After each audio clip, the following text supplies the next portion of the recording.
What's going on, everybody? This is Drew here. I want to welcome you all to a brand new episode of Phoenix Down. This is Phoenix Down 114.4. That's right, 5 episodes. And we're continuing and finishing our playthrough of Yakuza 5. Today I have with me Matt. Hello. And so, we finished up all the individual chapters and moved on to the final chapter, or the final section, which is also divided into chapters. So usually, correct me if I'm wrong, but most Yakuza games have a finale, and it's usually just one big chapter, right? Yeah. I think that's the way it's been. This one is divided into 4 chapters, just like the regular sections. And I was like, oh, wow, this is long. But granted, 2 of the sections are very short. You can choose to do a lot of stuff in them, but I was like, I don't care about these sub-stories. So I just went, made a beeline to where I needed to go. Yeah, that was a little bit of the disservice I did to this game, is I didn't really dive into any of the richness that it has, really any of the sub-stories. I did a couple early on, but it really kind of faded into, let's just, main story this. That's what ended up with me. I don't know. This game is way too long in the tooth for that kind of stuff. I mean, if I were to try and do everything in this game, I would probably put 70 hours into it. Yeah, it ended up taking me just over 37. Yeah, me and you were about right. I think I did 36, 37 hours. Yeah, which shocked me. I didn't really expect it to be that long, and it felt long, but I wouldn't have guessed it was even that long. Yeah. But yeah, so we finished up all the main characters' storylines to this point. All roads lead back to Kamurocho. So we start to see all of our main characters arriving in Tokyo, where it all began, basically. And I'm trying to think. In the first chapter, we play with we see scenes with a few people. I know Sajima runs back into the detective. He's like, okay, get ready. We're going to be, things are going to be heating up pretty soon. And I think it starts off with Kiryu obviously going down the main strip right there in his signature suit. He's back in his leisure suit. But yeah, Sajima is basically the guy we're playing as in this chapter. The detective basically tells us there's a guy who can probably get you the information that you need. And he's like, oh, it's the florist. I know the florist. We've had run-ins with him in the past. So that's the first order of business, is going to the florist to figure out exactly what's been going on, who's the mastermind of this whole thing. And they're trying to figure out, obviously, the betrayer. What was his name? Morinaga. Yeah, trying to figure out, where he is, because he's obviously got a lot of information about this. And of course, just like how it always is when you go to meet the florist, he's not going to give you anything for free. You're going to have to go, guess what, to the Coliseum, of course. Every game you go to the Coliseum, you got to fight somebody, you got to put on a show for me. And there's already a fight going on in the Coliseum, and Sajima doesn't know who he is, but we recognize him. It's the Morinaga's partner, the other bodyguard, Aizawa, I think. Aizawa, yeah, Aizawa, yeah. And he's fighting a guy. And I guess he kills the guy? Yeah, I think they stop him just before he does, but he's out of control. He's lost his mind. Yeah. And the florist basically tells him, look, I'm not going to tell you anything because I'm not going to help a man who would be willing to kill somebody. Yeah. And so he's kind of given up. He's upset and down. And Sajima is like, "You're Yakuza, right?" "Yep." You really going to give up that easily? Don't you want to? And kind of find out he's looking for Morinaga too. And he's like, well, if you're willing to give up on your sworn brother like that, I don't think you're really worth being in the Yakuza. He gets him a little riled up. Says, okay, let's do a fight. We'll do another fight in the Coliseum. Which is funny because he just did a fight. And I can't imagine that with the beating they take, you can just go back to back like that real easy. You really can't, but this is Yakuza. Yeah. Bullets don't stop you. I'm sure a knockdown, drag-out fight doesn't stop you. No, obviously not. But, so we have a cage match with him. He's easy. Yeah. That guy was real easy. So after that fight, obviously the florist always has a big change of heart after seeing a wonderful fight like that. And he tells him, okay, well, you want to know the whereabouts of Morinaga? That's fine. He's at the police station. They're like, oh, he got caught. He got arrested. No, he's in the morgue. He was killed. And there's your big mic drop for that chapter. So, our number one lead is dead. Which means he can't be the big bad, the bad guy. No, he can't be the ringleader. So, okay, where do we go from here? I think that's the end of the chapter. Yep. Second chapter. A couple more characters come into play. I think Akiyama shows up, and I think does he gets called to the talent agency's office, right? Yeah. Does he meet up with Shinada first? No. He meets up with the boss first. Because the boss will not tell him why he wants to cancel the show. So the boss of the talent agency, I can't remember the name of the talent agency. The boss is Katsuya. Katsuya, yep. Who is also one of the head patriarchs of the Omni Alliance, and he lays out a metric crap ton of cash, and he's like, cancel the concert in the Japan Dome. He's like, why? It's like, I can't tell you that. Just cancel it. There's more than enough money there to cancel the show and more money for you to line your pockets with. And of course, Akiyama's like, I'm not doing that. That's Haruka's dream. I'm not canceling this. There's a lot of, we need to support the dreams.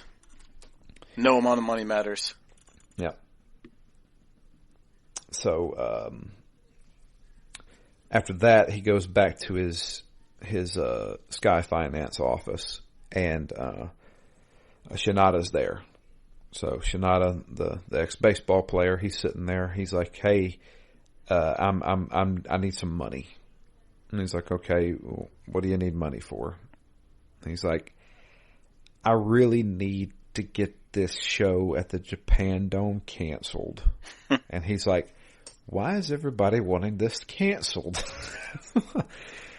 And so he's like, what's the deal? What's going on? He's like, I have word that there is going to be some kind of an attack at the concert being held there.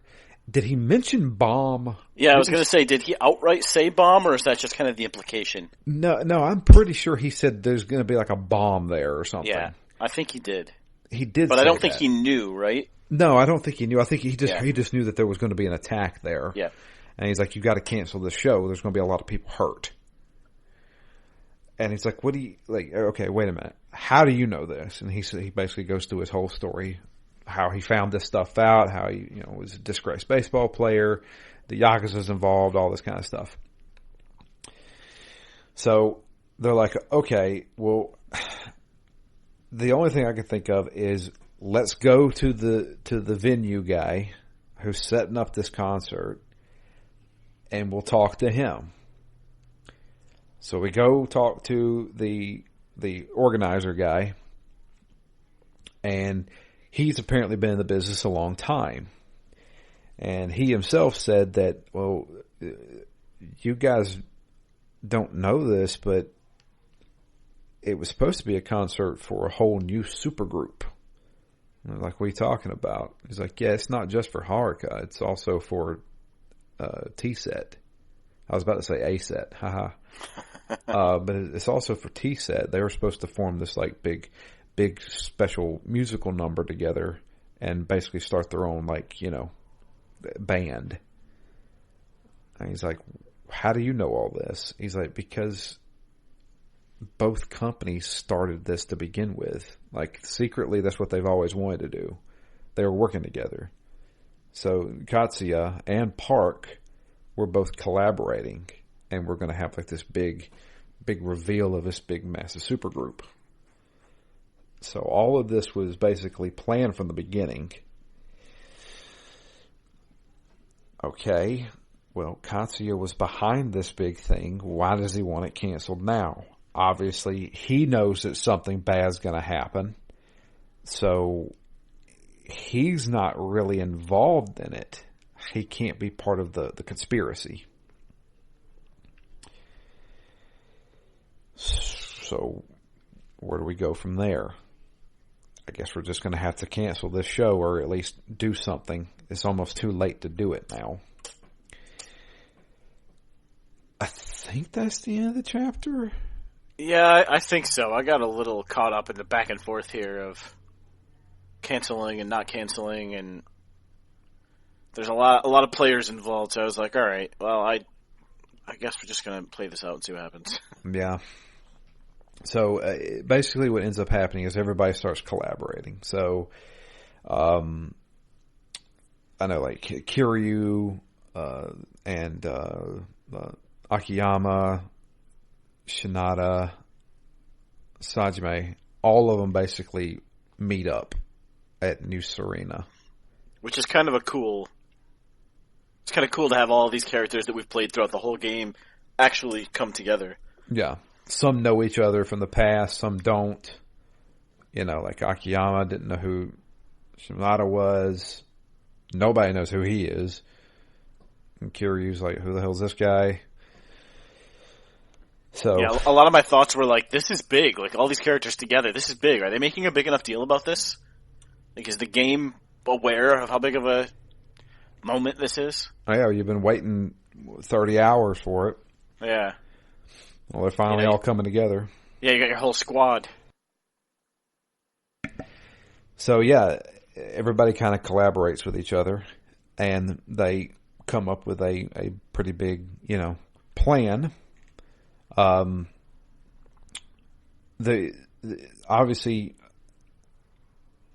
Katsuya knows something. He's not willing to tell anybody, but he's the only lead we got. So I think they just, I can't remember who is it. It's Sajima and Kiryu. Yep, head off to find Katsuya. That's right.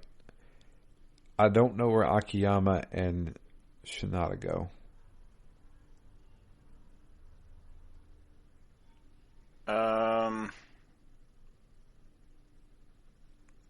It's a good question. They go down into like the sewers and stuff like that, right? I thought that's in the Sajima final. Did. That's in the final chapters. That's right. That's in the final chapter. Sorry, I'm getting these two mixed up. See, this feels like the final trek to the bosses. You know, the final boss stuff, but it's not. This is the second to last chapter. It's not the final chapter. So, yeah, this one is the rooftop fight. Why do we go here? I think they just all agree to meet there. I think this is where they were going to find Katsuya, and then... Yeah, it is... I was going to say because they had to wait it out for the person to show, but I think that's the last chapter as well, right? Oh, man. I can't remember now. I can't remember. That's the problem. These two sections feel almost identical as far as what Kiryu and the biggest change is whenever you go to the Japan Dome, but you only play as one guy there. Yeah, you definitely at this point go to the rooftop because when there's like a final showdown between the Tojo and the Omni. So you got Kiryu, you have Sajima, you have Watase, and you have Katsuya. So you got Watase and Katsuya on the Omni side, Kiryu and Sajima on the Tojo side.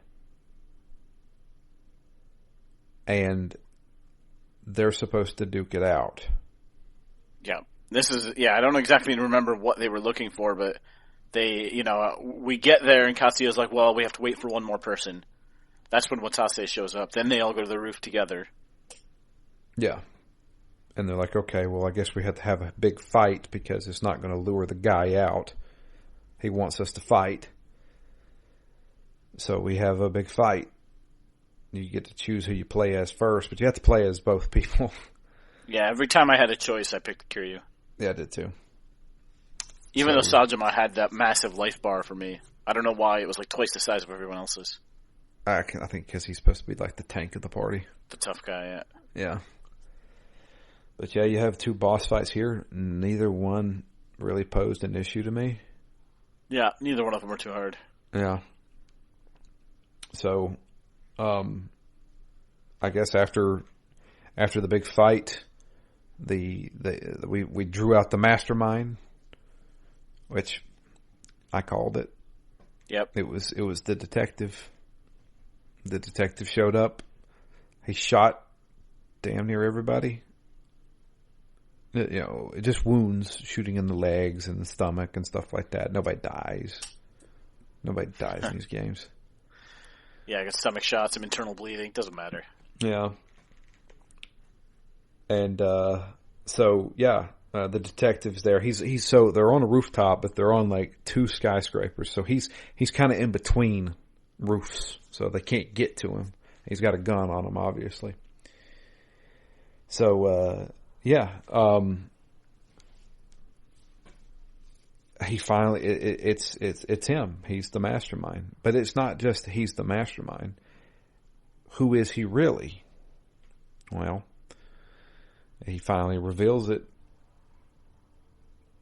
Which the other two guys, the guys from the Omni Alliance, know exactly who it is. It's their chairman. Did they know him by face? Yeah. Okay.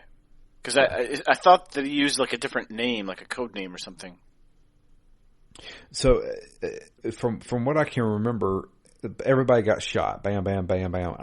And then everybody's looking up, and then I think it was Watase. He's like, "Boss, what are you doing here? What the hell's going on?" Kind of thing. Yeah. Yeah.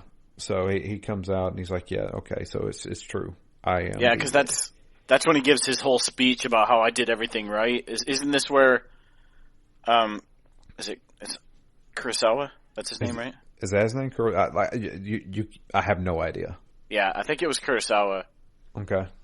Chairman Kurosawa. But is this where he gives the whole speech of why he like hates everybody who got it with a silver spoon and? Yeah, well, he's like the old school Yakuza. You guys are just a bunch of thugs and gangsters, and he's like, I don't need that. I want to make money. You guys all care about is honor and being big shots and stuff like that. I want profits. I want territory, that kind of stuff. You guys don't care about that. You old school Yakuza only care about honor and fighting. And he also gives his rationale for going bad, right? No, that's not until later? That's not until the very end. Yeah. Okay. So yeah, he's basically saying you guys are old. You guys are the old Yakuza. I don't want you anymore. I want this power struggle. I want it to end. I'm going to take over everything and make it more calculated. Yes, I hate you that you're so charismatic. People just do what you want. You don't have to struggle. You don't have to cheat. It was a weird thing. Like, I trust you more, or I value you more if you're willing to cheat to get what you want. Because there was a little bit of like, oh, if you're so good at your job that people just follow you, then you've had it easy. Yeah. I don't know. That whole rationale was a little strange to me. So he's getting ready to finish everybody off, and then from behind him, there comes another man with a gun. Oh, look, it's Daigo. Daigo shows up, well, not acting chairman, the actual chairman of the Tojo, and he's like, okay, this is enough. We're not going to do this. He holds his gun up to him, getting ready to shoot, and bang! Uh-oh.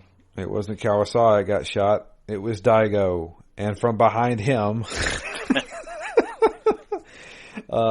it was, Kanai? Is that his name? Kanai, that's right, Kanai. The guy with the rough face. The big dude that looks like a Dragon Ball villain or something. Yeah, I was gonna say one of the vampires from Buffy. Yeah, there you go. That's a perfect example. Like, he doesn't look like a classic vampire, but he's got that just real messed up face. It's mid-morph is what it is. Yeah. There's still some human in there a little bit. Yeah. But, so Kanai shoots, Daigo. Daigo falls over, and Kanai's like, oh, I've been with Kawasawa the whole time. Great. And Kawasawa leaves with a final parting. If you try anything, Haruka will die. And of course that just makes Kiryu very, very upset. Doesn't that all blend? I thought all of this happened in the last fight. No. I guess not, because that was... The last fight is him on the phone. Or him watching the camera. Yeah. Yeah. So, yeah. And that's the end of that chapter. Then we go to chapter 4. Chapter 4 is real easy. That is hey, if you need to get anything done, now's the time. You do play as Haruka for a minute. She has a lot of sub-stories she can do. I ran by all of those people. Yep. I went and did what I had to do, which is go talk to Baba. Yep. So they all meet back up at New Serena. Kiryu being shot in the stomach and obviously has not went to the hospital is laying there what looks to be dead. He was either dead or drunk. I couldn't tell on the bar while everybody else is talking. And they basically just come up with a plan. So, all right, the show is going to continue. They're obviously going to target Haruka. We need to go to the Japan Dome and stop whatever bad thing is going to happen. On top of that, we have to go and finish off everything that has to do with this Tojo clan crap. So we're going to have to split into teams. Sajima and Shinada are going to be going to the Japan Dome. Akiyama and Kiryu are going to be going to, I guess, no, it takes place on the Millennium Tower, right? Yeah. Yeah. Haven't been there in a while. I haven't been there in a while. Yeah. And I think somebody gets a phone call. I believe it was Kiryu. Kiryu gets a phone call. And then, was it Kiryu? Or was it Sajima? Because Sajima eventually ends up on the roof. Yeah. No, I remember now. Okay. Shimada, so all four of them show up at the Millennium Tower. Because at the ground, the street in front of it. Yes. And they have a big brawl with all of the, not only the Omni Alliance, but also some of the Tojo clan. So some of the Omni Alliance are dressed up as Tojo clan members who pull out machine guns and start murdering people. and they're wearing the pins of the Majima family. So Majima's, we all know Majima's alive. Majima was, I think, tried to get the jump on Kurosawa. He basically faked his death so he could investigate Kurosawa, right? Yeah. That's the whole reason he's been gone the whole time, is trying to figure out. Yeah, he knew that something was up. Yeah. So, but he got captured. So, he's up on the roof of the Millennium Tower. Everybody has a big brawl. So obviously the Omni Alliance is trying to make it look like the Tojo clan is responsible for all these murders with these hitmen. So we gotta stop everything that's happening. So Shinada goes to the Tokyo Dome and is going to try and stop whatever's going to happen there. Akiyama and Kiryu are continuing to fight the guys at the base of the Millennium Tower. Sajima goes off to confront whoever has got Majima, which is Kurosawa, obviously. So we have fights with everybody in here. I guess the next thing would be Sajima goes up to the roof. We have to fight a whole bunch of guys, go through the gauntlet. Yeah. Fight a whole bunch of guys. We go up to the roof. He's there. Kurosawa's there. And Majima is there. And basically, Majima is like, we have to fight. Kurosawa says, one of us has to die. If Sajima wins, the girl lives. If Majima wins, the girl dies. So Majima's like, just fight, kill me, I don't care. So we have a big fight with him. That fight was a little tricky. Just a little bit. Yeah, I mean, this one, I thought that fight in the street with Kanai was the hardest. I don't know why, but he kept getting me into these combos that were like 6 or 7 hits long, and I could hit him once, but I could never combo him at all. I feel like I was only getting in a light punch, and then he would try and hit for 6 or 7, so I just had to get really, really good at dodging. Yeah. And because of that Kanai fight, I actually died twice in that fight. Which hasn't happened much in this game at all. I don't think I've lost a fight in this game. I could be wrong. I can't remember.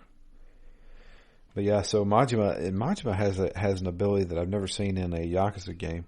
So while people have supernatural strength, I've never seen somebody duplicate themselves. Yeah. That actually happened. Is that like literally he had these shadow versions, or is it kind of meant to represent that he moves so fast that looks like he's coming from multiple directions at once? Possibly. I'm not sure. Like, is there a non-supernatural explanation for it? I don't know. It's a Yakuza game. Yeah. We fought a bear at one point. And bulls. And we fought 2 tigers. We did. We fought 2 tigers. That's right. So, yeah, who knows? But after beating Majima, we then switched to another character. We've got Shimada going to the Japan Dome. When he gets there, he finds what's actually going to happen. So he was the one chosen to go there because he knew the stadium. That's where they play baseball. He knows like where the guys get the best vantage point, stuff like that. And the whole time I'm thinking there's going to be a bomb. No, there's not. There's going to be one dude with a sniper rifle. And it's Baba. So Baba, still working for the villains for some reason. He's got his sniper rifle. He's got it aimed right at Haruka. Haruka's on stage with T-Set. They're doing their whole performance, everything like that. And so Shimada fights Baba. Gotta stop him. So fight him. Didn't think that was too difficult either. Yeah, I got stuck a little bit partway into the fight once he like leveled up. Yeah. Until I realized that I have that infinite lead pipe in my inventory. So I just pulled that out, and and then the rest of them was easy again. Yep. So he stops him, beats him up, and was like telling him, "Hey, you can't do this, man. Like, what are you doing? Like, you're completely beyond all of this." And so he's getting ready, and he's kind of defeated, and he puts the gun and is getting ready to shoot himself.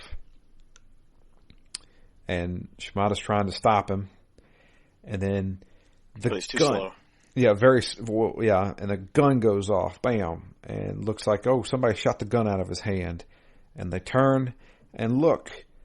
So his old friends from prison, so the jewel thief, the ex-cop, and the assistant warden are all there, and they're like, "Hey, we found you. That's some interesting timing." Yeah, right? How did they know he was there?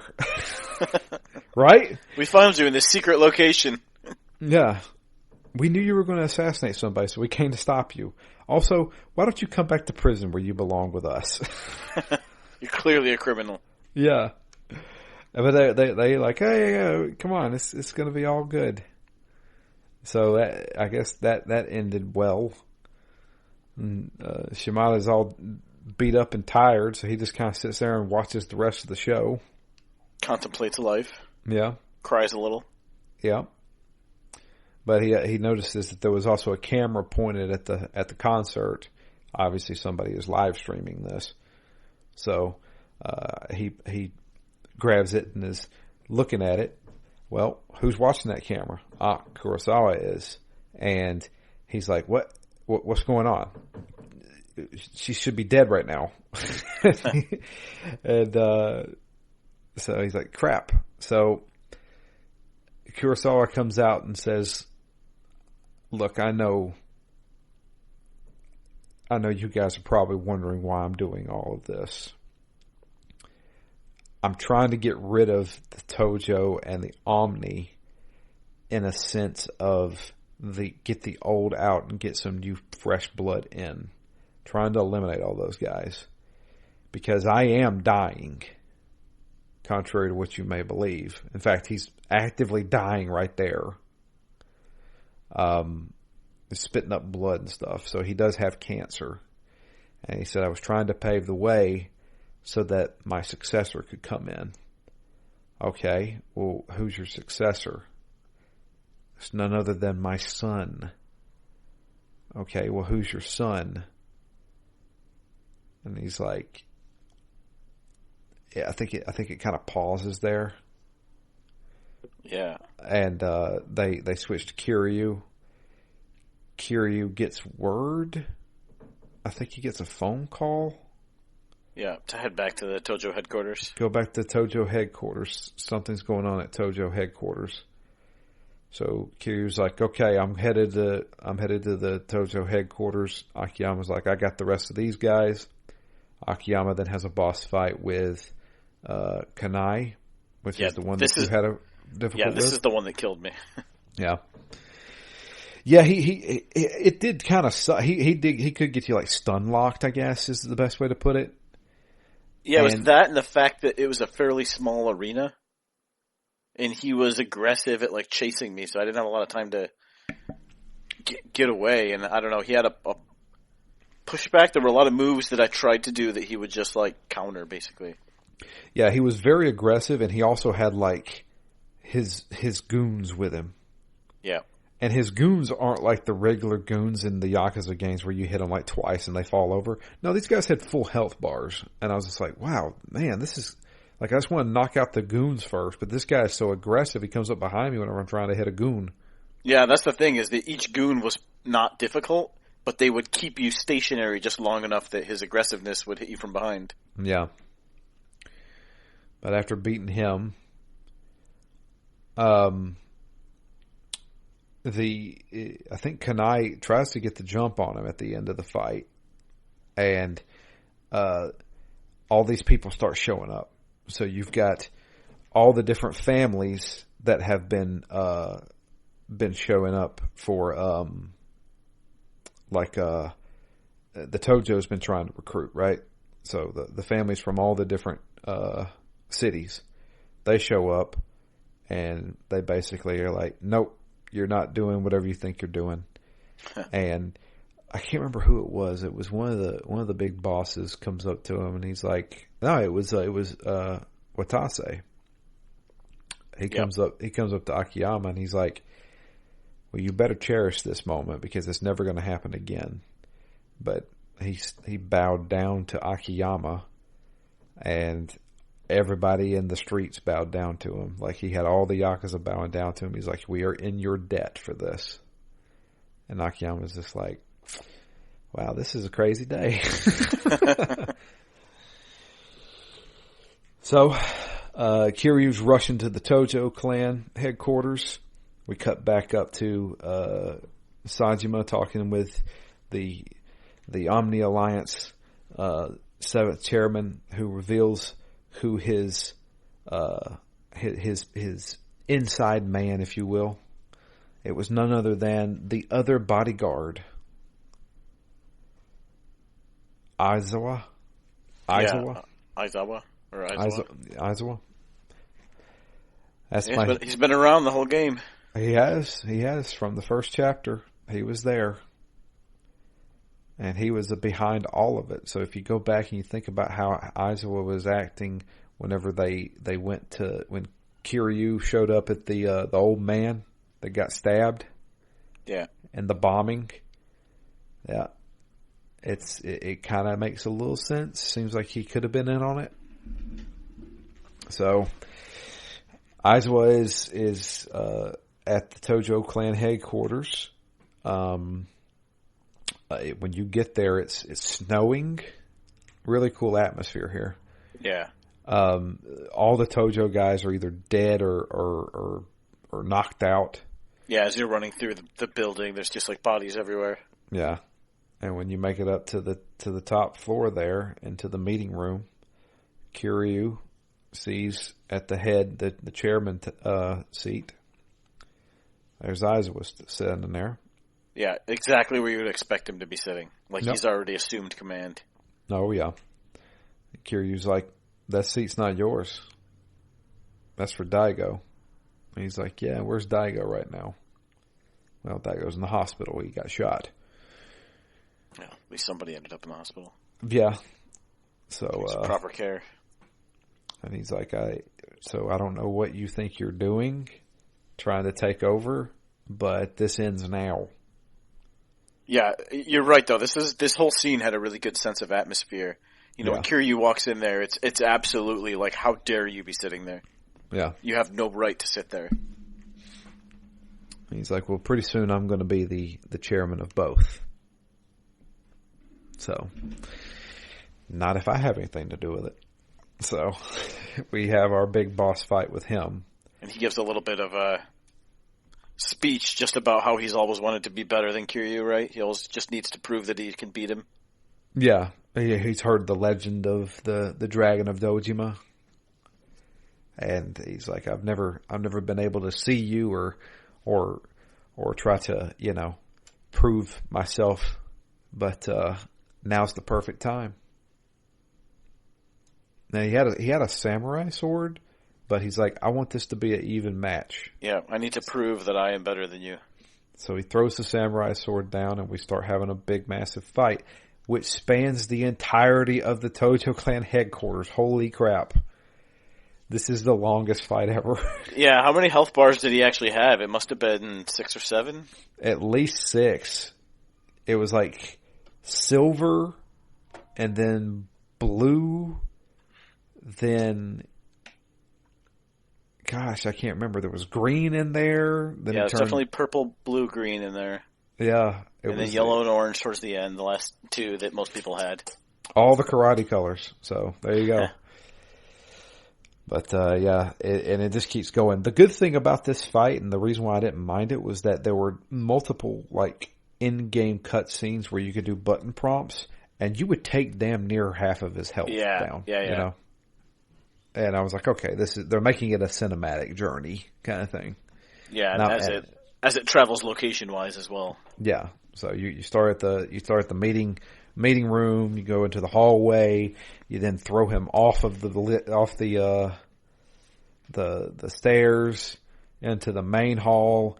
Then you kick him out to the garden area. You're now outside in the snow fighting. It was really good. I had to give it to this one. This was a good fight. Yeah, the last bit of the fight was the only part that was annoying when he healed himself a couple of times. Yeah, I was able to cheese this. So I unlocked Kiryu's like run drop kick, and so all I had to do was start a run, which was just circling one time, and it kind of locked onto him. So every time I just do a circle, drop kick, circle, drop kick, circle, drop kick, and it would do just enough damage to like stun him, and it would also knock him out of that healing animation. Yeah, this was the fight that really sealed for me. And again, I really think I did myself a disservice on this game, especially by not having like explored, so I didn't level up as much. But then even when I was leveling up, I was just doing the auto leveling. So I think as I was acquiring new skills, maybe I wasn't thinking about them as much as I have in previous games because I wasn't actually selecting them. But I really felt at this game, like a lot of these late fights, I felt like I didn't have very many options at my disposal during these fights. So most of these fights, this last one especially, it was basically just running around him in circles until he lashed out with a heavy attack, and then I could go in and pop him. Yeah. And that was it. And then I would back off. And because I never like had any opportunity to combo, rarely was I ever able to hit somebody, you know, as like when I get knocked down, sometimes I can get him to do a little bit of a sweep kick on the way up. Rarely did I hit anyone with that, so I didn't feel like I was, you know, there was a back and forth and like a fluid battle system. I thought it was just wait, pop him once. Wait, pop him once. And that was the whole fight. To be fair, a lot of Yakuza does that, especially during their boss fights. I don't know if Yakuza handles their boss fights very well. If you're fighting a bunch of guys, it works because you can combo, you can use heat moves. The problem with a boss is that they're too tanky, and once they go into their like heat mode or whatever, you can't stun them. So you punch, and then he's already starting his wave of punches, and you're going to get hit, you know, and you're going to get stunned. And like, I feel like they never. So far in the series, and we're getting close to the end of the series so far, that their boss fights don't translate well to their regular fighting mechanics. Their fighting mechanics work fine for regular fights where you can stun guys. But in boss fights where half of my arsenal is locked out because I can't stun a guy, or, you know, I put a lot of time into leveling up like my heat moves. Once you get hit, you're not in heat anymore, you know? So unless I'm downing those heat potions, then I can't even use a heat move against these guys. So the boss fights just become kind of like a battle of attrition. It always has been, to me. Yeah, it just makes me feel a little bit like I'm not playing the game right.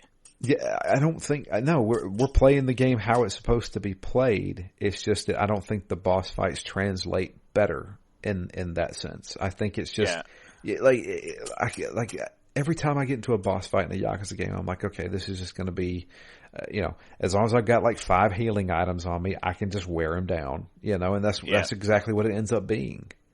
Yeah, I feel like the boss fights are very good, like, from a context perspective. Like, the lead into it, you're like, oh yeah, I really need to beat this guy up or kill him. You know, and then usually... You know, the way it plays out is okay, and then, you know, the end of it is satisfying, but the actual fighting itself rarely is a satisfying experience. Yeah.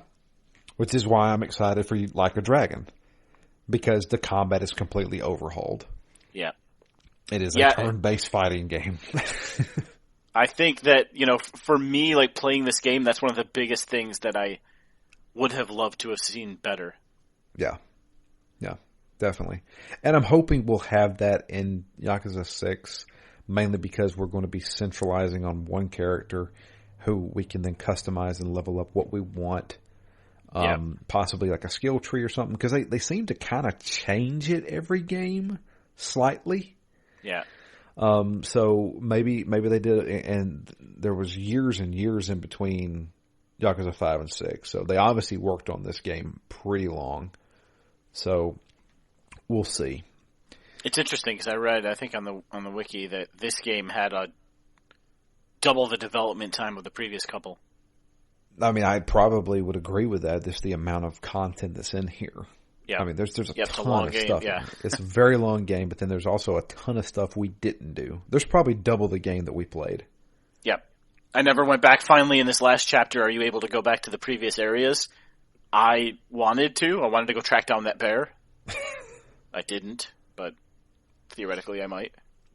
I have deleted this game. That's quick. I'm done with it. I'm done with it. Yeah. To be honest with you, if I'm honest with myself. If I'm being honest, and I have kind of made up my mind about this, I am going to try and take up a little bit more time with Yakuza 6.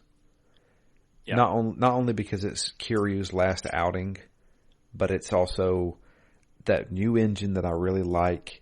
I spent a little bit more time in Yakuza 2 because of that engine. I liked the engine. I liked how it looked, and I feel like I want to give it more of a service than I did this game. Yeah. I get the feeling I'm going to like Yakuza 6 a lot more than I did this game. I also, I've missed a lot of the funny bits from the early Yakuza games were in the side stories, and I've more or less bypassed them in the last couple of games. So, from that perspective as well, I'd like to get back to a little bit of those first experiences with Yakuza where I really was enjoying every aspect of it. Yeah, I think to be honest with you, I think it's just a little battle fatigue. I think we've almost Yakuza'd out. Yeah. I'm not there yet, but I'm not there either. But for me, it's really similar to whenever I'm eating something salty like chips or nuts, the first one or handful is amazing, and it's just I feel like I get sensitized to all that salt, and then if you keep eating it, I get less and less enjoyment out of it. I need either a change up like in Yakuza 6 or something different or a longer gap or something. And I think I would enjoy them again like it was the first bite, but I feel like I've been a little bit oversalted here and I'm numb to it. Yeah. Numb to its charms. Perfect analogy there. I think, it's, I don't know, but we haven't finished the story yet. We'll talk about how we feel about Yakuza as a whole in a minute, but so we beat him. Aizawa. I don't know. And during this fight, Kiryu is gravely wounded, so he's still suffering from that gunshot wound. It's not like he just jumped back from it.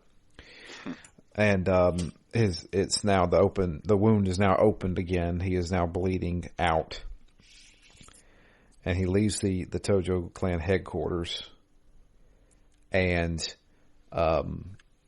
he's walking the streets of Kamurocho. It's snowing. The concert's over, and Kiryu can't go anymore. He falls over, and it looks like this is going to be the end of him. He's laying up, staring up at the snow falling on him. When out of nowhere, Haruka shows up. Apparently, she just, in all of Tokyo, she found him. Yeah, again, some pretty good timing. Yeah. And she's like, oh no, Uncle Kaz, I'm here with you. And Kiryu's like, is this a dream? She's like, no, I'm really here. This is really here. This is happening. And roll credits. So, or that was the post-credit scene. The credits roll after he collapses. Yeah. And then you get Haruka coming. So we're assuming Haruka's going to get him to a hospital and he's going to be fine. considering they made a video game later with him in it. So, yeah. But yeah, that's the end of Yakuza 5. Ends kind of on a whimper. I mean, obviously I guess they were trying to go with a cliffhanger, but we all know. I mean, if I would have played this game when it first came out, I would have been like, we know he's not dead. Come on. I mean, how many TV shows have we watched in our life? Yeah. And it's Kazuma Kiryu. He won't die. So, but yeah, it was quite a long game. We do have an email from Dustin. He said, "Oh, hi, it's me again." He said, we're finally done with this long-ass game. Well, here we go. 40 hours of mediocrity is too damn long. Thank God Yakuza 6 is going back to an 18-hour average for the main story. No Yakuza has the right to go past the 20-hour mark unless they have quality side activities or a turn-based RPG system. Anyway, how about that throwaway ending? I mean, come on. No one recognized the detective as the leader of the Omni Clan. I can probably forgive a couple of the guys, but I would assume Kiryu and maybe even Akiyama would at least recognize him since that was Kiryu's life, and Akiyama has been around enough Yakuza to have maybe seen him, but whatever, it doesn't matter. We foil his big plan, but what's this? He has a son that no one seems to know about, and he's gonna take over the Tojo? Go fuck yourself, game. You dragged me through 4 different stories with all this bloat to get the big reveal at the end, and we don't even fight the guy manipulating everything. We fight his shitty-ass no-name son. Worst Yakuza easily. 6 has some redeeming to do. Can we mention how bad the Majima section was? I didn't really understand it. He was in hiding, but Kawasawa came, and when he was talking to him, made it sound like Majima is in on all of it. I was actually getting excited, like, oh shit, is Majima going full villain? But no, nothing came of it. A stupid fight with his old brother, since they never get a chance to fight each other, and that seems to be the only thing that gets the two of them off is fighting once every 10 years. Did they make it look like that Majima was in on it? Maybe. I mean, I just remember there not being a lot of explanation. Yeah. And that's where I was kind of back and forth, like, this is a huge fight. Like, there were a couple of clear lines where Sajima, he said something to the effect of, of course I'll fight him. This is, I've needed to do this for a long time. Like, he's my sworn brother and I need to prove that I can, all this posturing that they do. Yeah. But the whole time I'm like, they have had such a history. Yeah, what's happening first? Like, why is Majima fighting? Is he, I don't know, maybe they definitely could have been more clear there about intentions. I feel like sometimes they are trying so hard to, like, double cross and then triple cross and, they're trying to make such an intricate on paper thing that some of the motivations seem a little bit thin, or in this case, unclear and non-existent. Yeah. But at least for the fight, I'm like, all right, these two do need to fight, given all of the history they've had throughout the series. Sure. Let's see here. Maybe they should have actually killed him, but they can't kill off their best character. How about the concert then? What a heartfelt speech. Way to go through all that bullshit just to quit in the middle of your first concert. Remember, don't give up. It was absurd how long it took from point of no return to credit roll. I think for me it was 3 to 4 hours. It was ridiculous, and you didn't have any checkpoints along the way to even save if you had to do something. What do you guys want from 6? Only thing I really know is that there's a baby in it. So first off, whose baby is it? Kiryu's or Haruka's? Originally I thought it was Kiryu's, and I was hoping the cop from Kiwami 2 and him got hitched, and he was starting Parenthood, but the lack of her in the last 3 games makes it unlikely. So I think it's just a random baby he gets stuck looking after for a couple of missions. I don't think that's a couple of missions. I think that's like a big part of the story. I hate to tell you that. Revisiting some of his orphanage days. Yeah. Just can't stop taking care of kids. Do you want Kiryu leading the Tojo or fully retired? I'm sure he'll get his happy ending living on a beach. Will Dojima still be in charge of the Tojo? They need to kill this idiot off. He should have been replaced in 3, and they should have just handed the clan over to Majima. What will happen to Majima? Like I said, I want him running the Tojo. Any other thoughts on other characters? Haruka, Date, Akiyama? I think Haruka will be running an orphanage. Date will get some grand reward for being a great detective at his retirement party. And Akiyama will get hitched with his secretary we never saw in this game. Sajima, only heard her on the phone. Yeah. Sajima, I don't know. He'll probably go back to prison to prove how tough he is so him and Majima can fight in another decade. Nah, they'll give him his own family. Here's my rankings from best to worst. 0, 2, 3, 1, 4, 5. See you next game, Dustin. Yeah, it's interesting about the characters.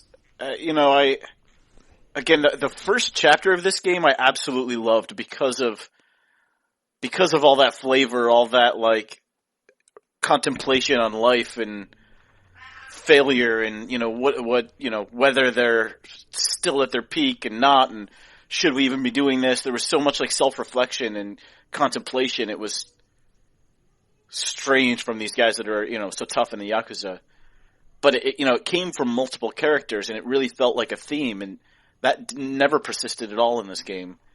But it does raise the question of what kind of leader has Dojima been? Should, what's his legacy, basically? Right. Well, is he seen as a good leader or not, 10 years after his departure? It seemed to me like Daigo in this game was trying to, because he had that conversation with Kiryu in the first section of like, I'm trying to make this right. I'm trying to bring this clan together. So I think we asked this question in the first episode. Did you get that it was a sense of desperation, or I don't want to have to reach out, but I'm determined to do what I need to do, or what? I think it could have. I don't think it was desperation. I think it was him going to a previous chairman saying, "I've got this. I'm trying." Yeah. A bid for confidence. Like, yeah, this is under control. I'll do whatever I need to do. It's under control. Yeah. So I think I don't know what's going to happen in 6. Majima does seem like the guy who would be the next guy to take over. I think Majima has some growing to do. You know what I mean? He's still a wild card, and you can't have a wild card running an entire clan. Yeah. I think we'll see a big change in Majima at the end of this. I could be wrong. And he may very well take over the Tojo. I don't know what happens to Daigo. If he takes over the Tojo, it would mean that Daigo died. Yeah. Kiryu will not take over the Tojo again. Kiryu I think he won't. No, he is out of the Yakuza game at the end of Yakuza 6. Guaranteed. He's going to be running Morning Glory. Or he dies. Does Kiryu die? I don't know. I don't think he dies. But yeah, I think he's going to turn into, orphanage guy. I think he's going to be the guy that runs an orphanage in Okinawa. You don't think Haruka takes it over? I think Haruka is probably like his right-hand man. Yeah. I could be wrong, though. I don't know how old Haruka is in the next game. Yeah, what was she in this game? 16? She was 16, and I think Yakuza 6 takes place 4 years later. Yeah. I know she's in the game because I see her on the cover of it, holding a baby. So, I don't know. Yeah, I guess at 20, she certainly could be having a baby. True. I don't know. As far as Yakuza 6 goes, what I want to see out of it, obviously, it was a novel idea at the time. Stick to one character. Not only for the story, but also for just like, gameplay wise, Yeah.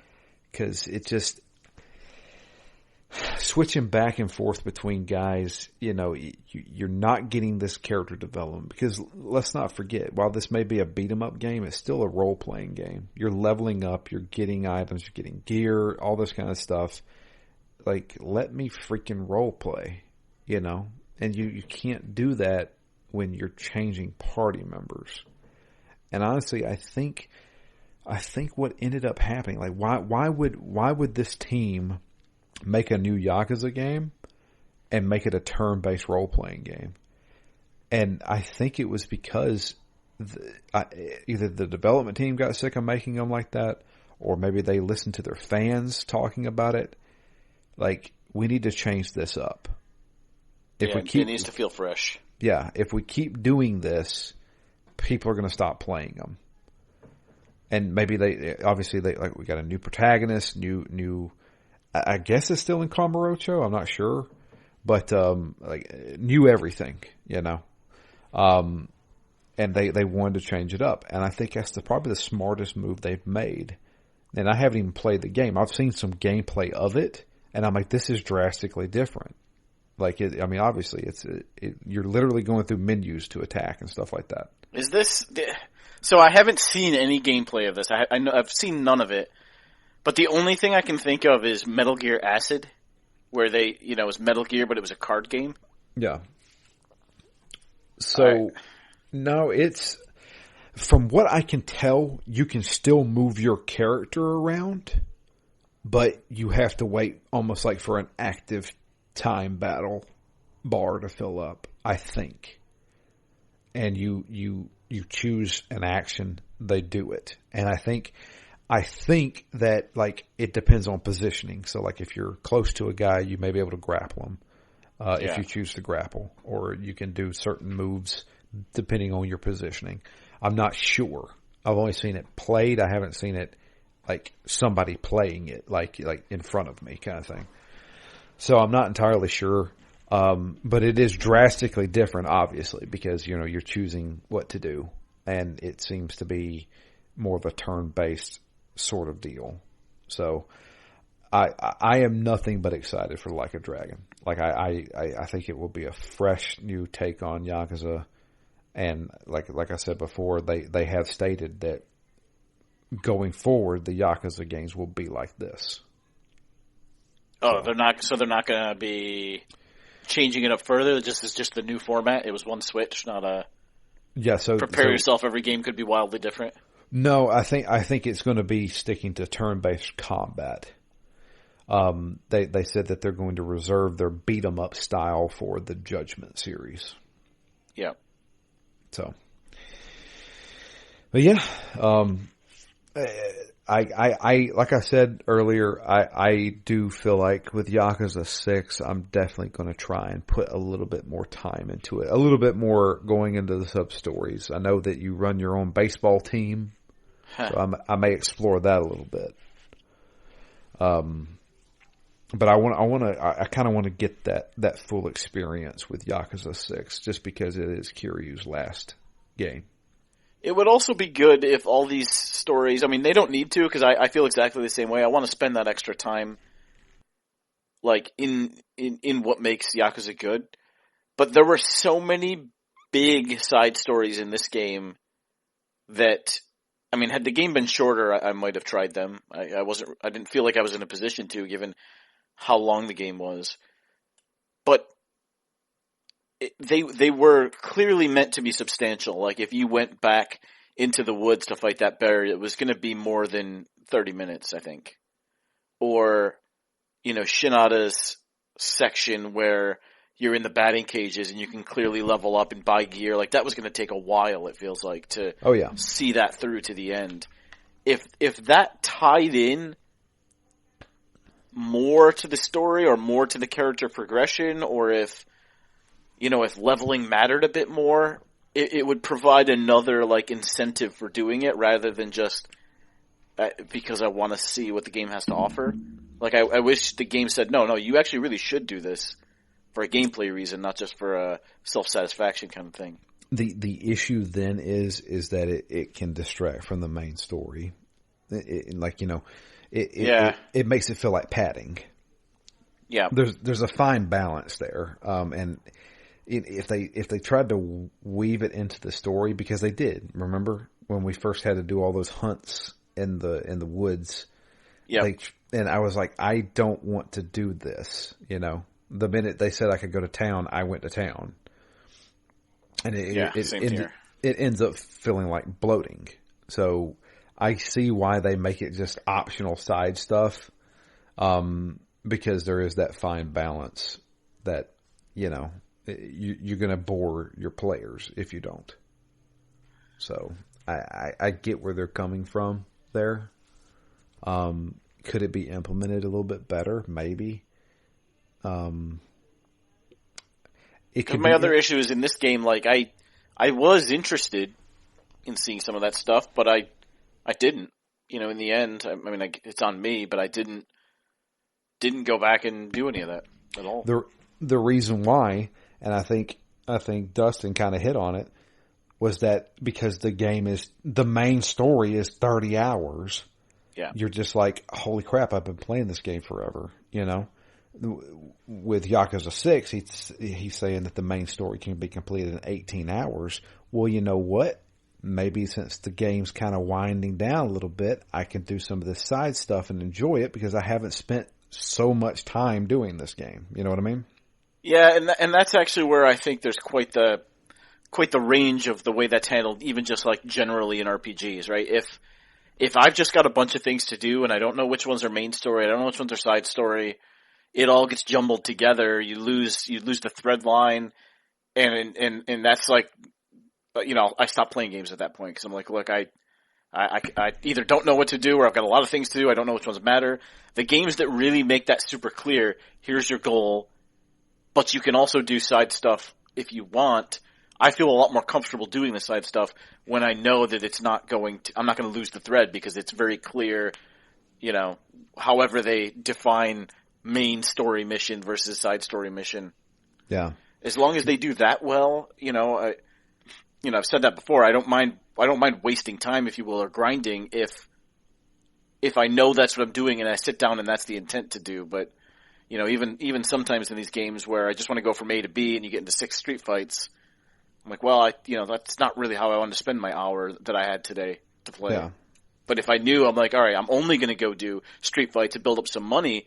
I could spend the same amount of time doing exactly the same stuff, but just be way happier because I was in control of how I chose to spend my time. Right. And so that's take a page out of, and this is a bad example, but I'm going to use it anyway. Take a page out of CD Projekt Red. Yeah. Witcher 3, I had no problem doing a side quest. Because, one, they were interesting. Two, they were engaging. And in the case of Hearts of Stone, the side stuff you were doing was part of the story. Yeah. Like, you got to make your side stuff interesting. Now, I'm not saying that Yakuza's side stuff isn't interesting. That's where you get the comedy. That's where you get the goofy moments and stuff like that. And I think some of the Yakuza games handled them better than others. So, like, Yakuza 0 had some really good side stuff that was fun and interesting and goofy at the same time. Even Yakuza 1 Kiwami and Yakuza 2 Kiwami had some decent side stuff in there that was, added something to the experience. 3, 4, and 5, it was like you can go do this side stuff and it's a distraction for a few minutes. And you get, the only thing you get at the end of it is a little experience or maybe like a healing item or a weapon. That's not a good reward, And when it comes to, like, getting experience, experience didn't matter in Yakuza 5 because weapons didn't matter either. No, none of this stuff really mattered. In The Witcher, if I leveled up, that was a big deal. I hit level 30, great. I can use this skill point to get something really cool. But in Yakuza, you now have a new heat move that you can't really use in boss fights. It's useless to me. Like, so what's the point of leveling up? Then what's the point of doing side quests? Yep. So I mean, you got to make your stuff interesting, and I say it to this day. There are side quests in The Witcher 3 that would be main story quests in other games. Whereas the way some of these things have been nested and padded in this game, I feel the opposite. There are things we have to do that absolutely feel like side quests. Side stuff, yeah. So, I mean, it's one of those, once again, another fine balance. But if you make it interesting and you make it worth your while, players will do it. So, I don't know. I don't think these games hit it, obviously. Maybe Yakuza 6 does. I hope it does. I'm going to try some of it instead of just running from point A to point B to get to the next story mission. And I think Like a Dragon definitely does it because it's trying to take more of that it's trying to lean more into RPG territory than it is action. You know what I mean? Yeah. Yeah, it'll be an interesting change up. I am ready for a change up, and there's nothing I don't really like about the characters, the universe, even the general gameplay overtures. It's more about the way they're executed than their concept, really. Yeah. No, definitely. But that kind of wraps up Yakuza 5 for us. I'm happy to be done with it. Matt, do you want to rank your Yakuzas like Dustin did?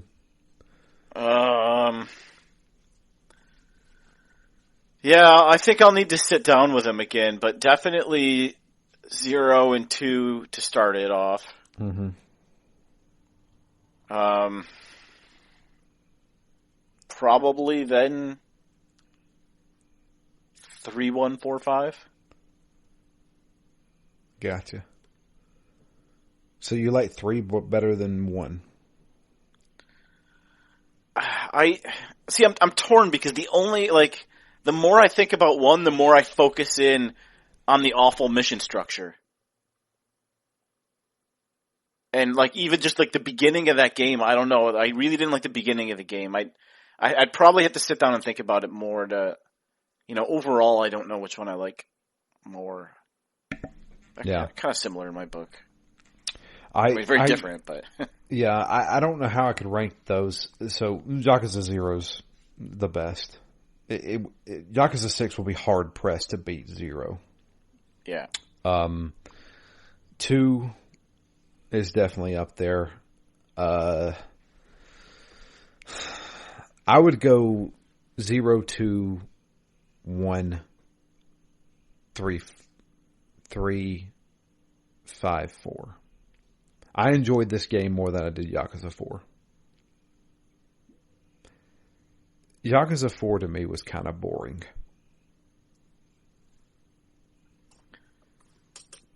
And kind of standard. Yeah. Yeah, I can safely say I enjoyed this one better than 4. So I don't know.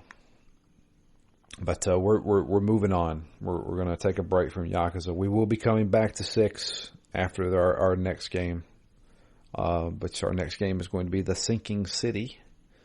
Anthony will be joining us for this. I know he's played some of it before. I don't know if he actually finished it. But, yeah. Where are you playing this on, Matt? I'm playing this on PS5. Okay. I'm playing on Series X, and I don't know where Anthony's playing it. So I know Dustin's going to be playing along with us. I think Chad is as well. If anybody else wants to join us, please do. We would gladly enjoy hearing your thoughts on the game. If you would like to send us your thoughts, it is drew@ztgd.com. That's our email. We will read your email out on the podcast. Let us know what you think of the game. And if you have any other thoughts on Yakuza 5 or Yakuza as a whole, go ahead and send them our way as well. We'll gladly read them out. You can also tweet to us. I am at DML Fury. Matt is at REMGS. And the podcast itself is at ZTGD Phoenix Down. But I guess we can go ahead and just throw it out there as far as what our plans are. So we got the Sinking City, which we're thinking is probably going to be 3 episodes, I'm assuming. I'm not entirely sure. After that, Yakuza 6, which we'll see how long that takes. And then we're thinking, Matt, if you're okay with it, we're thinking of going back to another sequel. We're going to turn it into a book club for a minute. And we're going to read Ready Player 2. Yep, so. I've had that ready to go. I mean, after we did our one and only book. Yeah. And we're going to be doing the next one. Ready to do the second one. I can't wait to hear how he shaves his entire body and has sex with a sex doll. And then feels disgusted about it and sends it back. Yeah. I've got some things. Yeah, You've got some things to say about Ernest Cline? Yeah, a little bit. I mean, it's interesting just, he's got a sequel, a couple of sequels. I read Armada. Was that the other one that he wrote? Yep. Then that new Arcadia. So I've read a few books now kind of like that. So I'm interested to see. That first one was nothing if not, unique in its way. But, I think it's been a success. And then with the movie and some other things, there's, it can't just be the same thing over again in hit, I think, this time. Yeah, I don't think so either. Like, a lot of people, for some reason, hate that book now, apparently. The first one or the second one? The first one. And now the second one's getting a lot of hate, or had got a lot of hate. It's been out for like a year now, right? Yeah. So, I don't know. I didn't mind the first book. I think that he was a little heavy-handed with the whole, hey, go outside, kids, kind of thing. But I thought it was relatively enjoyable. Yeah. So we'll see what happens with the second book. But I think that's our plan for now. Obviously things can change, but I think we're going to try and stick with that. That's pretty much got us lined up probably through October. Yeah, we'll go from there. Obviously we'll try and do a horror game for the Nightmare Before Christmas. If we can. No idea what to play though, but we'll figure it out. But that's going to be it for us. Until next time, I'm Drew. And I'm Matt. And we're out of here. You guys have a great week, and we'll be back next week with the beginning of The Sinking City. お前の心今日も泣かせて天使たちが試している俺の愛が光るガラスか灰まみれのダイヤモンドなのか夕日がいつか答えをあぶり出すだろう今はラベニューお前を愛すことが生きること輝くことずっとラベニューいてついたLoneliness打ち続けて溶かしながら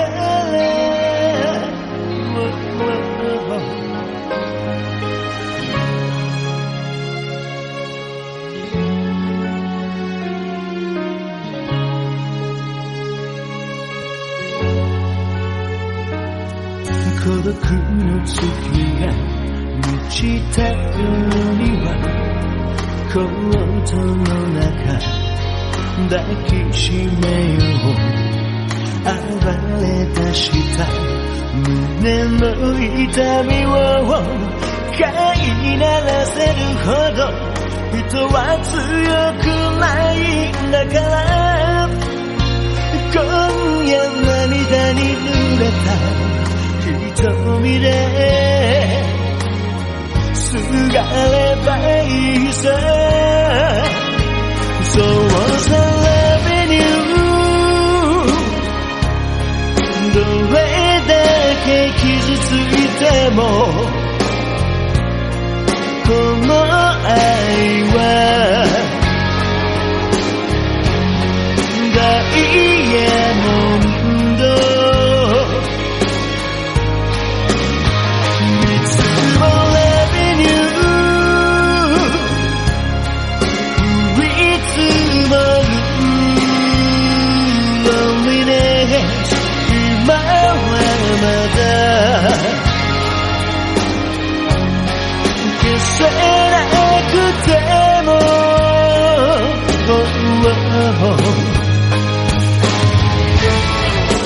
愛しさのかけらでうずめ合うパズルはきっと楽園の後へ